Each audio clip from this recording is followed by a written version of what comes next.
20,72,00,000 টাকা প্রাক্কলিত ব্যয় ধরে 2000 সালে বিরুলিয়া-আশুলিয়া সড়ক ও সংযোগ সেতু নির্মাণ প্রকল্পের অনুমোদন দেয় তৎকালীন সরকার। কিন্তু নির্ধারিত সময়ে প্রকল্পটি শেষ করতে না পারায় ব্যয় বেড়ে দাঁড়িয়েছে প্রায় 50 কোটি টাকায়। অর্থ ছাড়ে জটিলতা ও প্রকল্প পরিচালকদের অদক্ষতায় এভাবেই বেশিরভাগ সময় এডিপির একটি বড় অংশ অপচয় হয়।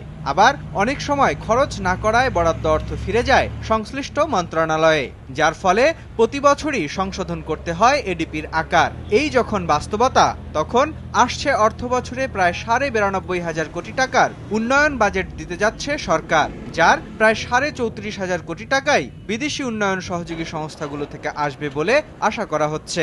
সামগ্রিকভাবে এডিপির ব্যয় বাড়বে আগের যে কোনো সময়ের চেয়ে। বড় বড় প্রকল্পগুলো সমাপ্তির দিকে যাতে দ্রুত নিয়ে যাওয়া যায় সে বিষয়টাকে প্রাধান্য দেওয়া হবে।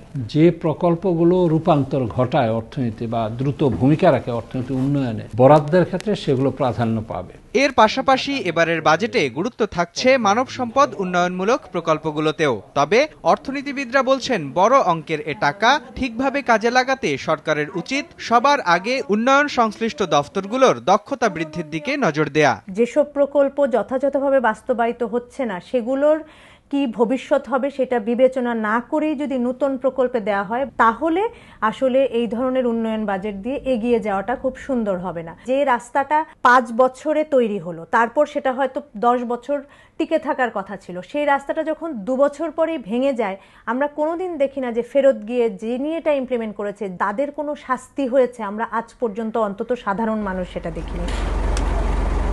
প্রতি অর্থবছরের প্রথম 8 থেকে 9 মাসে এডিপি বাস্তবায়ন হয় 50%-এরও কম। আর নির্ধারিত লক্ষ্যমাত্রা অর্জনের দৌড়ে বছরের শেষ ভাগে তাড়াহুড়ো করে কাজের কারণে প্রশ্ন ওঠে প্রকল্পের গুণগত মান নিয়ে।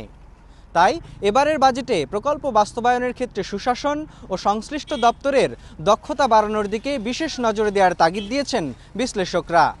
মোস্তফা মাহবুব, সময় সংবাদ, ঢাকা।